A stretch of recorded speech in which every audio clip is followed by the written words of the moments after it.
고대 페르시아. 용맹하고 무자비하며 강력한 제국.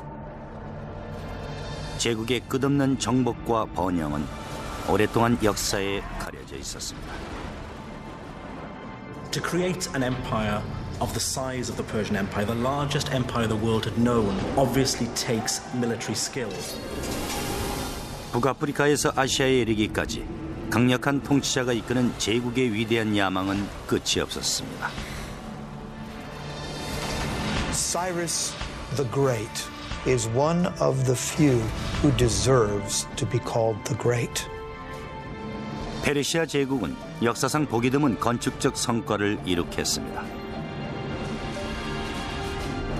불모의 사막 위에 우뚝 솟은 웅대한 궁전, 포장도로, 다리, 그리고 운하. Everyone has heard of the Suez Canal, but how many have heard of Darius's Canal?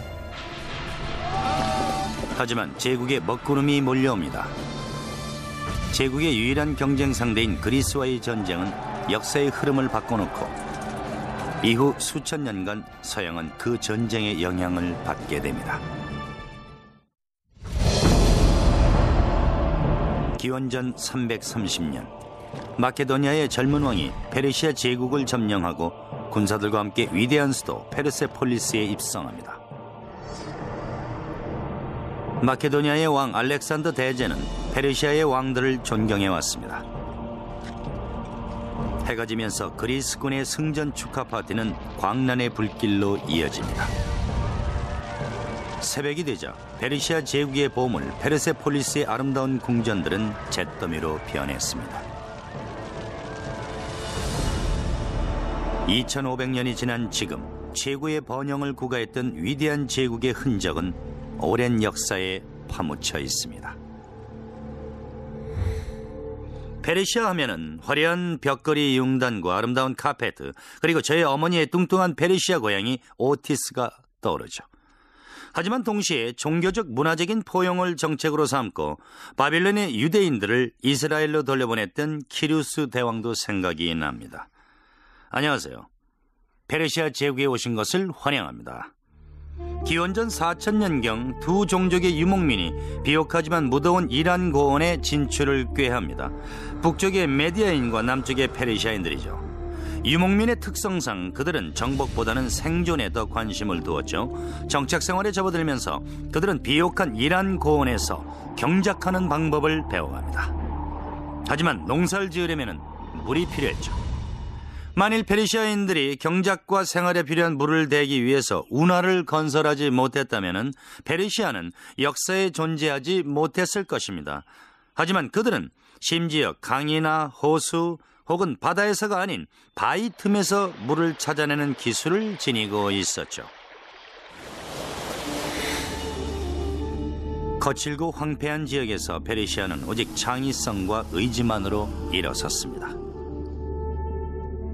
3000년 전 초기 페르시아인들은 건조하고 험난한 이란 고원을 배회했습니다.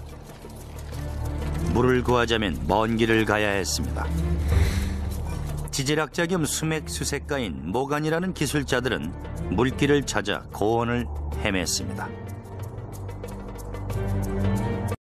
이들은 밧줄에 맨 돌덩이만으로 페르시아 제국의 기초를 다졌습니다. 그들이 개발한 지하수 관계수로인 카나트가 바로 그것이죠. 그들은 우선 그들의 영토가 지형상 엘브루즈 산맥에서부터 페르시아 만까지 이어지는 완만한 경사를 이루고 있다는 점을 이용했습니다. 표면에 수직의 갱도를 파놓은 후 수평의 터널이 최단 거리를 따라 건설됐습니다. 그리고 30에서 50m 정도의 간격으로 또 다른 갱도를 파고 터널을 연결합니다. It can be sometimes 20, 30, 40 kilometers away, so it's a very skilled operation to the point where the gradient of the water channel meets the aquifer or the groundwater sloping up at the point where the mountains begin. 수로 건설에서 가장 중요한 점은 일정한 유속을 유지하기 위한 경사 조절이었습니다. not too steep because that would erode the base of the water channel, and of course not so flat as to prevent the water from moving to its intended destination. 로마의 역사적인 수로가 건설되기 2000년 전, 페르시아는 이미 덥고 건조한 기후에도 물의 증발을 최소화할 수 있도록 지하에 수로를 건설해 물을 이용했습니다. 물은 식량을 의미하죠. 하지만 페르시아는 이에 더해 용수 공급 능력을 이웃 부족들을 끌어들이는 수단으로 이용을 합니다. 기원전 700년경 주변 부족들은 모두 아케메네스 왕조의 시조인 아케메네스의 지배를 받았습니다. 아케메네스 왕조는 저도 꼭 한번 만나보고 싶은 위대한 왕 키루스 치세의 성장과 번영이 시작되죠. 키루스는 강력한 군사력을 바탕으로 제국을 다스리지만 동시에 그는 훌륭한 정치가였습니다. 그는 포용과 자비로 백성을 다스렸죠.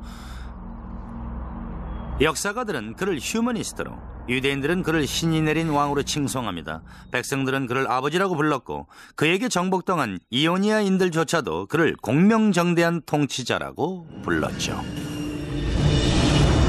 기원전 559년 키루스가 권좌에 오릅니다. 이로써 아케메네스 왕조가 창건됐죠. 이들은 장차 역사의 흐름을 바꾸고 건축술의 가능성을 재정립합니다.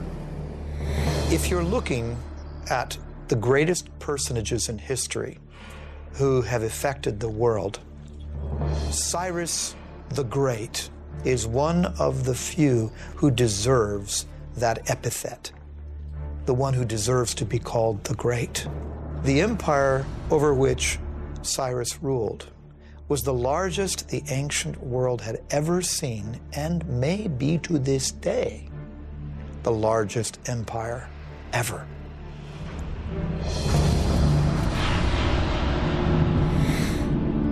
기원전 554년 키루스는 정적들을 물리치고 페르시아의 유일한 강자로 등극합니다.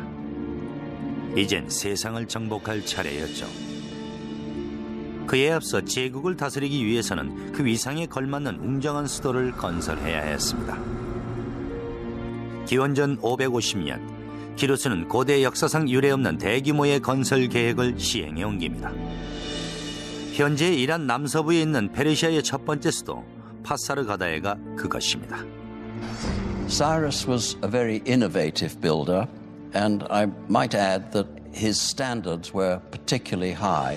We can also say that his building project reflected in some ways the technologies that he found in the course of his various conquests. 페르시아도 로마처럼 외부의 기술을 차용했습니다. 그들은 정복지로부터 발전된 사상과 문화를 차용한 후 그것을 그들만의 독창적인 기술로 변화시켰습니다. 파사르가다에는 수천 킬로미터 떨어진 아시리아와 이집트, 소아시아에서 들여온 예술과 기술로 건설됐습니다. There were stone workers, woodworkers, brick makers, relief makers, and we know that these were people often imported from all over the empire. 2500년이 지난 오늘날 한때 세상을 호령했던 대제국의 수도에는 폐허가 된 잔재만이 위태롭게 자리를 지키고 있습니다. 파사르가다의 걸작으로는 거대한 공원과 아름다운 정원으로 둘러싸인 두 곳이 있습니다. 그 중에서도 담으로 둘러싸인 페르시아의 아름다운 정원 파라다이시아가 유명하죠. 1000m가량의 다듬어진 석회암으로 둘러싸인 정원은 약 15m 간격으로 물을 보관하는 장소가 설치됐습니다. 파사르가다의 정원은 이후 2000년간 세계 유명한 정원을 꾸미는 데 기본 자료로 사용됩니다. What's particularly different with the paradesa is the application of the geometric design. So we have squares, rectangular designs, floral designs, cypress trees, wild grasses, roses, lilies, all kinds of vegetations. And this is the concept of the modern park as we know it. 파사르가다에가 건설되는 동안 키루스는 차례차례 이웃 왕국을 점령해 갔습니다. 하지만 그는 여느 정복자와는 다른 점이 있었죠.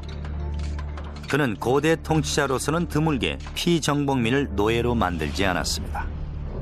He recognized the local validity, if you will, of different religions and beliefs and allowed those things to persist.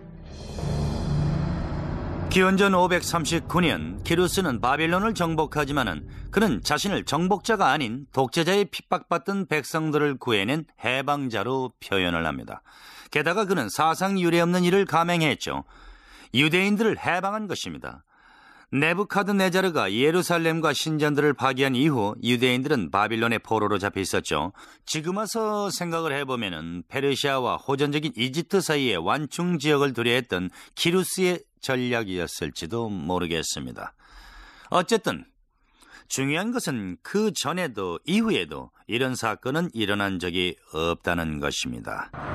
결국 키루스는 이방인으로서는 유일하게 구원자 혹은 메시아의 호칭을 얻게 됩니다. As one distinguished Oxford scholar once said to me, Cyrus always had a very good press. It's a very true statement. 하지만 페르시아를 세계 최강의 제국으로 완성시키기 전에 키루스 대왕은 기원전 530년 전투에서 사망하고 맙니다. He didn't live long enough to show what really he could have done outside the battlefield. So in that sense, you can compare him with Julius Caesar, who conquered, but did not live long enough, he was assassinated, to put the empire that he conquered together. 키루스가 사망할 당시 페르시아에는 바빌론, 수사, 그리고 엑바타나 등 3개의 수도가 있었습니다. 하지만 키루스는 자신이 세운 도시 파사르가다에 자신을 닮은 무덤에 묻히기를 원했습니다. At Cyrus's tomb, one of the aspects that shows his humility is that tomb is relatively unadorned, very simple, very elegant.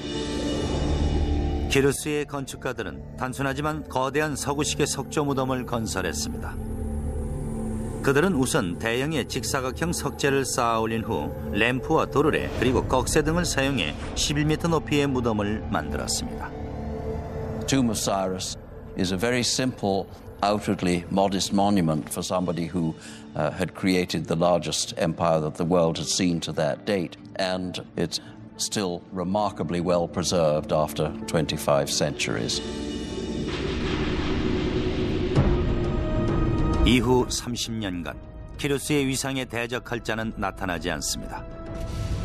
권자를 거머쥐려는 세력들 간의 경쟁이 시작되면서 제국은 권력 공백의 혼란을 겪게 됩니다.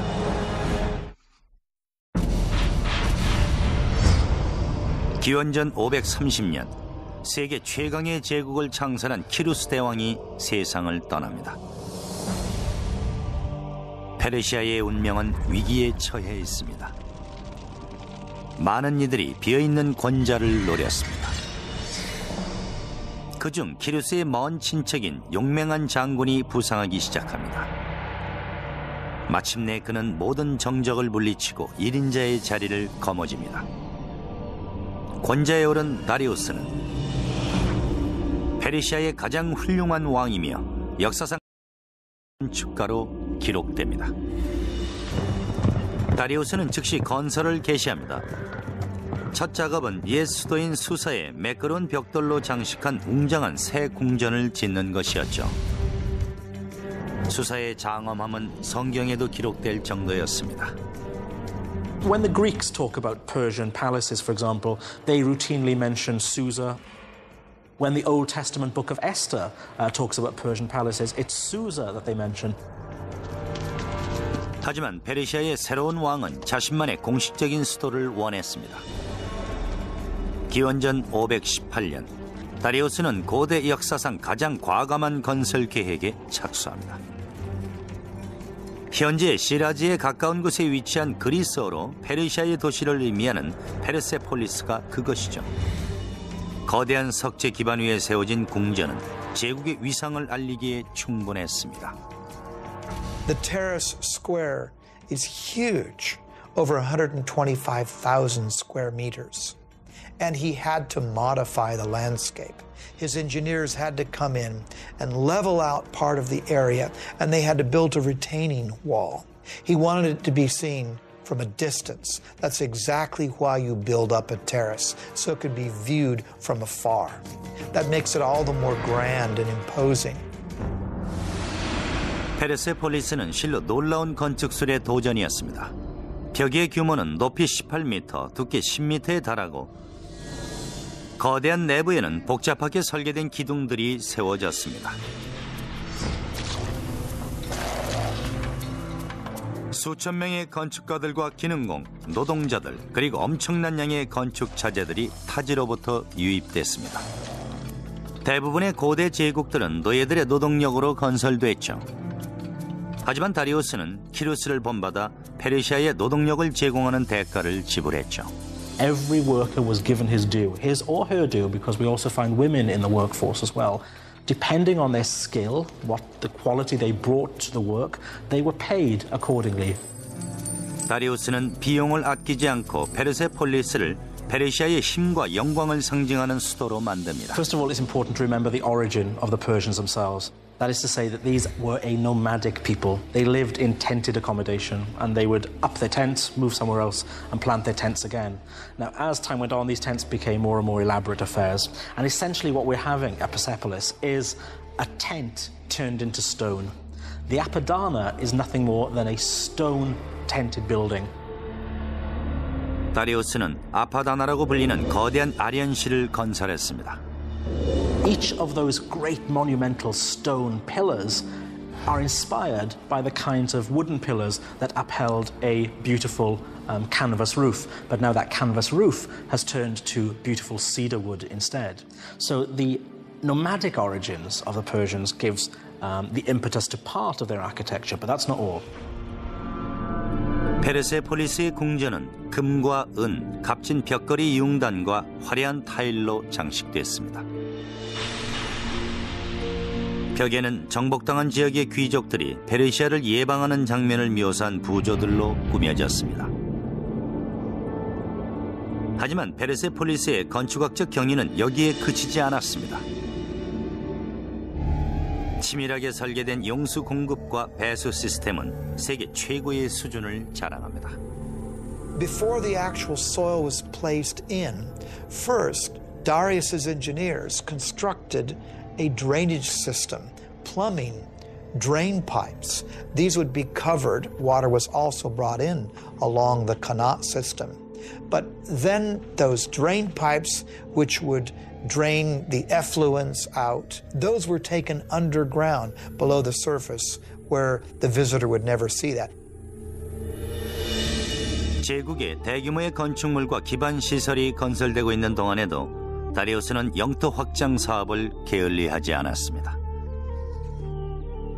다리우스의 탁월한 지도력으로 페르시아의 영토는 엄청나게 불어났습니다. 현재 이란과 파키스탄, 아르메니아 지역 일부, 아프가니스탄, 터키, 이집트, 시리아, 레바논, 팔레스타인, 요르단, 중앙아시아 일부와 인도 북부에 이르기까지 정복은 정말 끝이 없었습니다. 제국의 넓은 영토를 서로 연결하기 위해 다리우스는 두 가지의 야심적인 건설 계획을 세웁니다.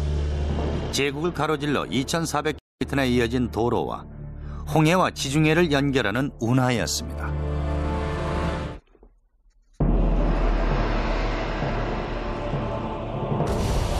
다리우스 대왕 치세의 페르시아 제국은 광대한 영토를 통치하고 있었습니다. 대왕은 제국의 모든 지역을 연결해 결속력을 다지길 원했죠. 기원전 515년, 다리우스는 건축가들에게 북아프리카에서 인도까지 거대한 제국을 하나로 이어줄 도로 건설을 지시했습니다. 제국을 관통해 2,400km나 이어진 도로는 왕의 대로라고 명명됐습니다. This was quite the engineering feat because this had to traverse through mountains, forests, deserts. So typically earth would be packed, hardened, for example. They may not have had asphalt, but they certainly had knowledge of packing gravel or tiny rocks. Laying down a stone road is vital in a terrain where there could be a high water table. You don't want to get your feet stuck in the mud. You don't want to get your cart stuck in the mud. So you have to raise the road surface up. That means laying down some kind of surface initially that will either absorb the groundwater or not allow the groundwater to displace the road. 왕의 대로에는 111개의 휴게소와 여관이 약 28km 간격으로 세워져 여행객들이 먹고 자고 새마를 구할 수 있게 했습니다. 안전한 여행을 위하여 도로 전체를 따라 경비병들이 배치됐죠. Now, I'm going to talk with my friend Dr. Lloyd Llewellyn-Jones from the University of Edinburgh, professor of ancient history. I got to ask you this. Was it that safe? Essentially, yeah. I think what Darius, if you will, manages to do here is an incredible feat. I mean, we're standing here in Turkey, okay, right, and we could take one route straight the way through into central Iran. I mean, that's pretty good going. How fast? Okay, so if we're on horseback and we're riding from one of these little garrisons to garrison every 15 miles, changing fresh horses, we can do that in about 6-7 days, maybe. 6 or 7 days. Yeah. So you could send messages on this road, friends next city? Most definitely, and and for trade, it's a godsend, as you can imagine. And this road cut through so much stuff. I mean, it just doesn't follow a formal pathway. It has to cross rivers, so it crosses the Tigris, it crosses the River Hannes by ferry, right? Sometimes it clings to the side of mountains, sometimes it clings to the side of rivers. So the terrain is changeable. It's not drained or anything like that, so it's not as advanced as some of the Roman roads we get in later periods. So it doesn't have a gutter system. No, nothing like that. But what it's essentially is it's sort of maybe 20 feet wide with a sort of chip-in base, which is good for horse treads and that kind of stuff, And carriages really, and exactly, to chariots. get things through as quickly as you can, basically. Well, Lloyd, it's been a pleasure talking with you. Yeah, thank you for enlightening us about this incredible road. 하지만 이게 끝이 아니었죠. 다리우스는 아직 확실한 통제권을 확보하지 못한 북아프리카의 진입을 위한 통로를 계획했습니다. 그는 건축가들에게 지중해와 홍해를 잇는 운하를 건설하라고 지시합니다. Everyone has heard of the Suez Canal, but how many have heard of Darius's canal? What Darius did was build an east-west canal that was 130 miles long. 페르시아의 뛰어난 수문학 지식을 이용해 건축가들은 청동과 강철로 만든 도구로 수로를 파낸 후 잡석을 치우고 배가 지날 수 있는 길을 다듬었습니다. 이집트로부터 고용한 수많은 석공과 운하 건설가들의 힘으로 209km의 운하는 7년 만에 완공됐습니다. Parts of the canal between the Nile and the Red Sea were actually not waterways, but just points along which the ships could be dragged until they reached another deeper portion where they could again sail their course. Darius says, I, Darius, king of kings, conqueror of Egypt, built this canal. He connected the Red Sea to the Nile River for trade, and he says, and ships were brought along my canal. 당신이 찾는 행복의 파랑새는 뉴욕 생명 안에 있습니다. 162년 동안 지켜온 신뢰와 가치, 행복한 미래와 키스하세요. 뉴욕 생명. 세기를 아우르며 세상을 변화시킨 사람들, 그들이 어떻게 세상을 변화시켰는지 살펴보고자 합니다. 세상을 바꾼 사람들. 오사마 빈 라덴이 이끄는 국제 테러 조직 알카에다. 이슬람 원리주의로 무장한 이들은 미국 9.12 테러를 비롯해 세계 곳곳에서 과격한 자살폭탄 테러를 감행하며 전 세계 공공의 적으로 떠오르고 있다. 알카에다의 탄생 배경과 발자취를 조명해본다. 세상을 바꾼 사람들, 많은 시청 바랍니다.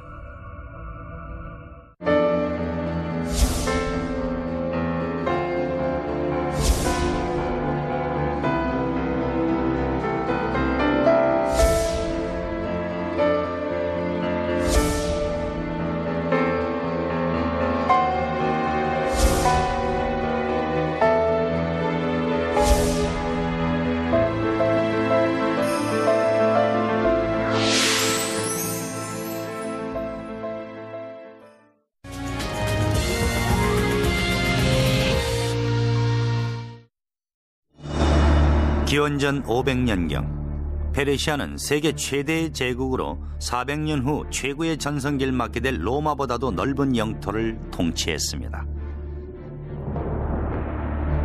거대한 페르시아 제국은 지중해 건너 이제 막 자리를 잡아가는 그리스의 도시국가들을 위협하기 시작했습니다. 지리적인 설명을 약간 해보죠. 멀리 보이는 내해가 흑해입니다. 흑해는 앞에 보이는 좁은 보스포루스 해협을 통해 지중해와 연결이 되죠. 제가 서 있는 곳은 소아시아이고 저 너머가 바로 유럽 대륙입니다. 기원전 494년 다리우스는 터키 해안의 몇몇 도시에서 일어난 반란을 진압하고 그 반란을 지원해준 아테네에게도 한 수 가르쳐줘야겠다고 결심을 하죠. 하지만 어떻게 바다를 건너 그리스에 당도할 수가 있었을까요? 다리우스 대왕은 배를 연결해 물에 떠있는 부교를 만들어 바다를 건넜습니다. 헤로도토스의 기록에 따르면 자그만치 7만 대군이 그 다리를 건너 그리스로 진격했다고 합니다. 정말 대단하죠. 페르시아 기술자들은 배를 서로 연결해 보스포루스 해협을 건너기 위한 다리의 기초를 만들었습니다. 아시아와 유럽을 잇는 도로를 건설한 것이죠. Probably this was a system of planks, and underneath there was a system of packed earth or perhaps dry wood to keep basically the road stable. Now, to keep the ships from wobbling, they must have used an anchor system of a certain weight, because if the anchor would have been too heavy, that would have, of course, tilted or damaged the ships. There was no breaking of the planks, not only due to the weight of the army crossing it, but due to the choppy waters of the Bosphorus. That's quite the feat of engineering before the age of computers. 기원전 490년 늦가을 다리우스는 이미 그리스의 당도에서 마케도니아를 점령합니다. 그리스의 장군 테미스토클레스는 아테네와 코린트의 군사들을 이끌고 마라톤에서 다리우스와 마주치죠. 페르시아의 대군은 기록에 따라서 6만, 14만, 25만 등으로 다양하지만은 어쨌든 그리스군의 10배가 넘는 규모였던 것입니다. 아테네는 스파르타의 지원병을 요청하기 위해 그 유명한 주자 페이디피데스를 시켜 마라톤에서 스파르타까지 230km를 달리게 했습니다. 여기에서 마라톤 경주가 유래된 거죠. 양 진영은 광활한 초원의 양쪽에서 대치했습니다. 정면으로 부딪힌다면 페르시아 대군은 그리스군을 쉽게 물리칠 수 있었습니다. 이것이 페르시아 전쟁의 시작이었죠. 소규모의 그리스군이 먼저 페르시아를 공격하자 페르시아는 가볍게 이들을 물리칩니다. 하지만 남아있던 그리스군은 전열의 양 측면을 강화한 뒤 페르시아를 중앙으로 유인했죠. 완전히 포위된 페르시아군은 많은 전사자를 남기고 간신히 후퇴합니다. 그리스에게는 더없이 위대한 승리였습니다. 하지만 페르시아에겐 세계 제패의 과정에서 생긴 작은 걸림돌에 불과했죠. 다리우스는 페르시아로 돌아가 새로운 수도 페르세폴리스 건설에 주력해야겠다고 생각합니다. 하지만 그는 뜻을 이루지 못하죠. 기원전 485년 다리우스는 권력과 영광의 한계를 뛰어넘은 위대한 제국을 남겨두고 이집트에 발생한 반란을 진압하던 중 사망합니다. 하지만 키루스 사후 발생했던 혼란을 막기 위해 자신의 아들 크세르크세스를 후계자로 지명했습니다. 왕조를 창건한 키루스와 영토를 넓힌 다리우스의 위상에 근접하는 건 거의 불가능하죠. 하지만 크세르크세스는 오랫동안 준비된 왕이었습니다. 그는 우선 바빌론과 이집트에서 일어난 반란을 진압한 뒤에 다시 그리스로 눈을 돌렸죠. 그는 그리스를 눈의 가시로 여겼죠.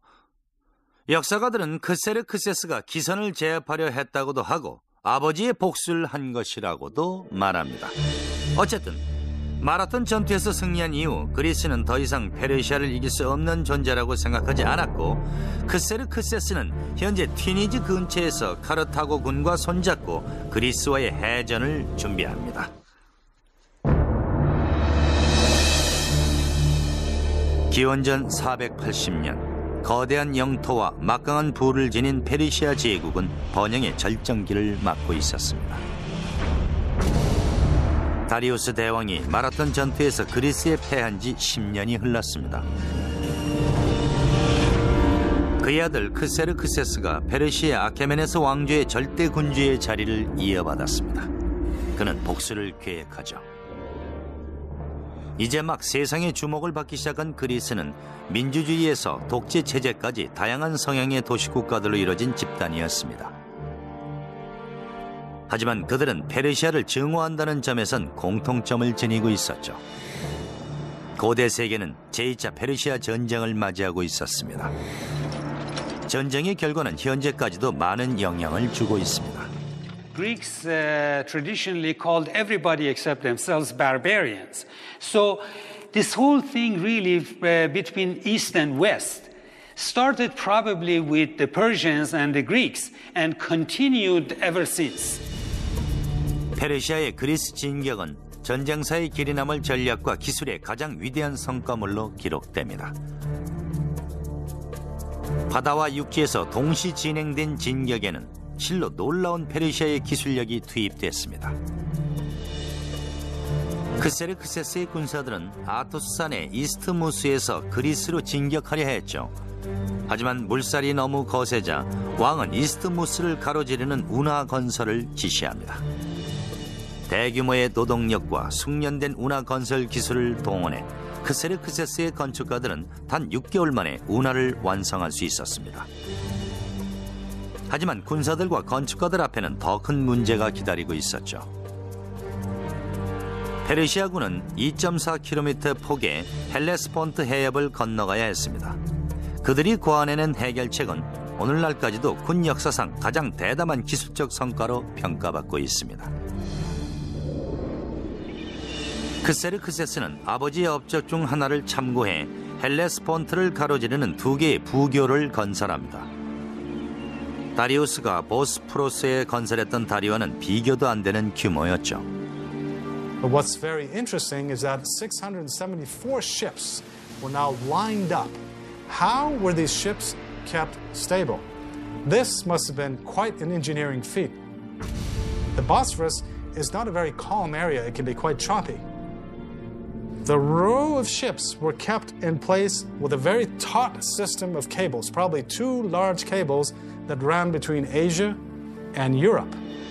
Now remember, a large number of troops crossed this bridge, perhaps up to 240,000 troops. 배들은 밧줄로 연결되어 거센 물살에 어느 정도 유동적으로 대처할 수 있었죠. 다리는 2척의 배를 연결해 그 위에 널빤지를 까는 방식으로 만들어졌습니다. 따라서 다리 전체는 바다 표면의 거센 물살을 흡수할 수 있었습니다. 그 후 건축가들은 배 위에 플랫폼을 설치하고 그 위에 도로를 깔았습니다. 전함과 나무 널빤지를 토대로 한 거대한 고속도로가 헬레스폰트 위에 모습을 드러냈습니다. Remember, we're dealing with the hooves of tens of thousands of cavalry, including armored cavalry, which would have been much, much heavier. The ships were amazingly kept stable, so this allowed Xerxes to cross with his army into Europe and cross back when he needed to, and the ships were kept in place. And for a short period, Europe and Asia were one.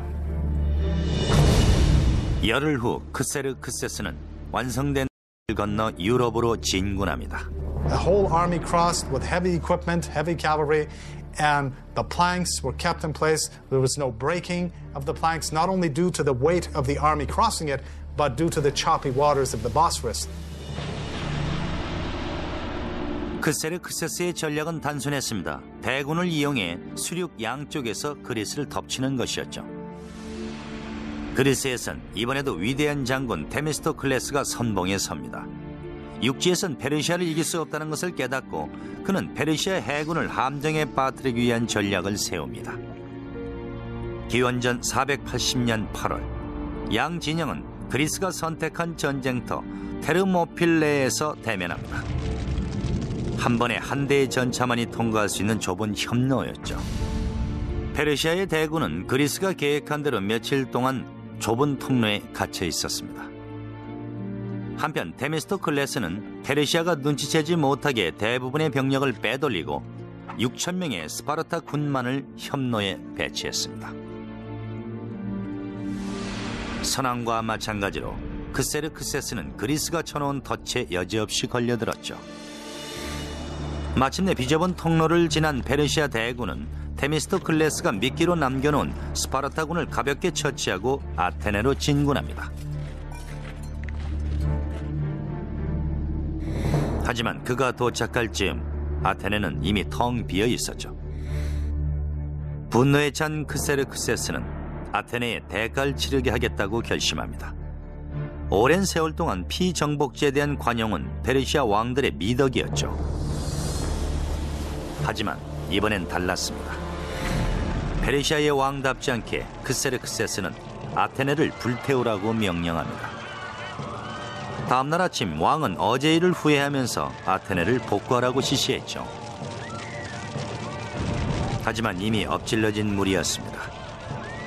한순간의 분노로 저지른 만행은 200년 후 페르시아에 그대로 돌아옵니다. 한편 전쟁은 아직 끝이 아니었죠. 데미스토클레스는 또 하나의 덫을 놓아 막강한 페르시아의 해군을 비좁은 살라미스 해협으로 유인했습니다. 데미스토클레스는 마침내 기습을 감행합니다. 거대한 페르시아 함대는 좁은 해협에서 위력을 발휘하지 못한 채 서로 뒤엉켜 있었습니다. 그동안 그리스는 트라이림의 충각을 사용해 페르시아의 전함을 공격했죠. 그리스의 절대적인 승리였습니다. 크세르크세스는 페르시아로 돌아갔습니다. 페르시아는 더 이상 무적의 제국이 아니었죠. 페르시아가 그리스에게 대패한 살라미스 해전에 대한 유명한 일화가 있습니다. 페르시아 함대의 유일한 여성 지휘관이었던 아르테미시아는 자신의 배를 공격해 그리스를 혼동시키고 그 틈을 타서 해협을 빠져나왔습니다. 이 소식을 들은 크세르크세스는 내 남자 군사들은 점차 여자가 되고 여자들은 점차 남자가 돼가는구나 라며 탄식했다고 합니다. 페르시아 전쟁 이후 아테네는 황금 시대를 맞이한 반면 페르시아는 최대의 위기에 처합니다. 이미 제국의 운명은 페르시아의 위대한 왕들을 존경해온 젊은 왕자의 손에 놓이게 됩니다.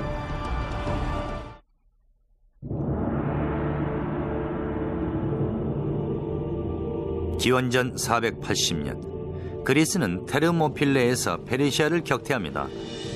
무적의 제국이란 명칭은 이제 페르시아에 어울리지 않았죠. 하지만 페르시아 제국의 권력과 번영은 기울지 않았습니다.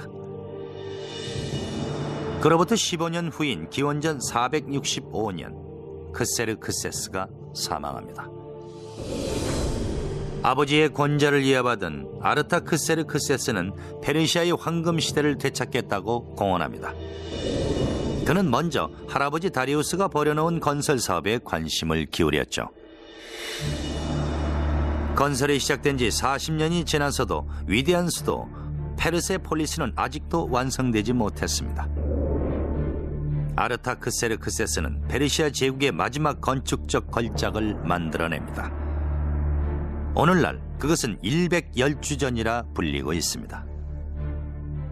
We know that the actual hall was some 200 by 200 feet, almost on the perfect square.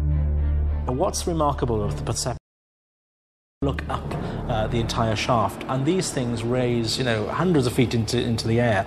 There is not one piece of displacement whatsoever. It's a perfect vertical. They're working with what we might consider to be primitive tools, just stone mallets and bronze chisels, that's all. The fluting on the columns of Persepolis is so precise, however, that these are clearly the work of master craftsmen. The columns are constructed in drums, 7 or 8 drums stacked on top of another. This is done by scaffolding the whole area around the column, and then with a crane, a wooden crane, literally moving each column drum in place.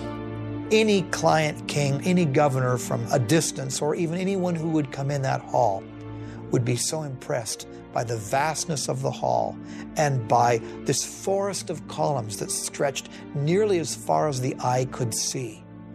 An amazing achievement. 한편 페르시아 제국 곳곳에서는 여전히 역사적인 건축적 걸작이 탄생하고 있었습니다. 기원전 353년 한 지방 총독의 아내는 죽어가는 남편을 위해 거대한 무덤을 건설합니다.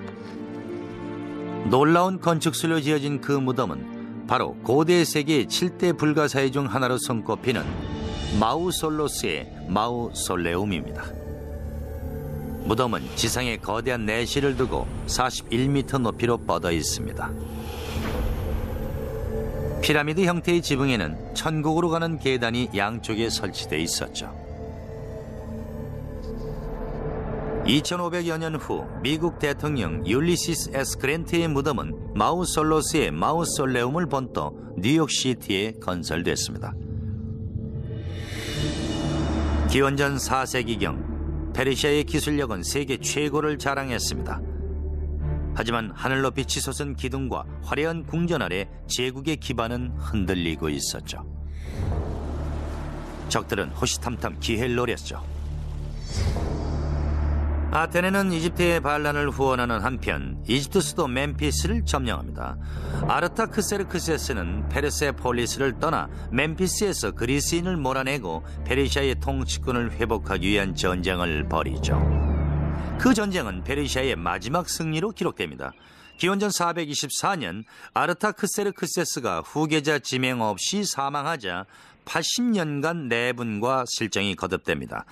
페르시아 제국이 부패와 분열로 몸살을 앓는 동안에 헤로도토스를 공부하고 페르시아의 위대한 왕 키루스를 존경하는 마케도니아의 젊은 왕자는 점차 세계 정복의 꿈을 키워나갑니다.